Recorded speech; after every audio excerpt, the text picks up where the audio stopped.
రాష్ట్ర ప్రభుత్వం ప్రతిష్టాత్మకంగా చేపట్టిన టీ స్క్వేర్ ను అంతర్జాతీయ స్థాయి సంస్థలను ఆకర్షించేలా ఐకానిక్ బిల్డింగ్ లా నిర్మించాలని సీఎం రేవంత్ రెడ్డి అధికారులను ఆదేశించారు.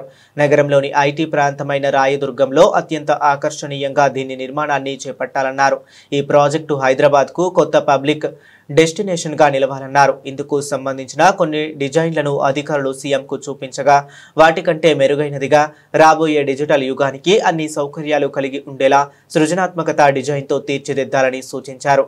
ఐసీసీ ఇంటిగ్రేటెడ్ కమాండ్ కంట్రోల్ సెంటర్లో వి Hub, AI Hub, T Square ప్రాజెక్టుల పురోగతిపై సీఎం సమీక్ష నిర్వహించారు.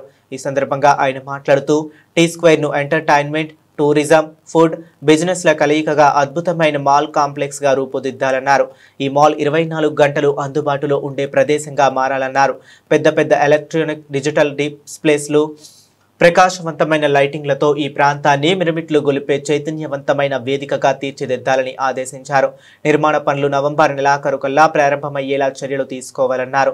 దానికోసం అవసరమైన జైకా ఫండింగ్ త్వరగా పొందేలా సమన్వయం చేయాలని సూచించారు. ప్రపంచ ప్రఖ్యాత సంస్థలైన యాపిల్ వంటి దిగ్గజ కంపెనీలు కూడా టీ స్క్వేర్ ప్రాజెక్టులో భాగమయ్యే ప్రణాళిక రూపొందించాలన్నారు. వాహన రాకపోకలకు అంతరాయం కలగకుండా పార్కింగ్ సదుపాయాలు సమృద్ధిగా ఉండేలా డిజైన్లో పొందుపరచాలని సూచించారు.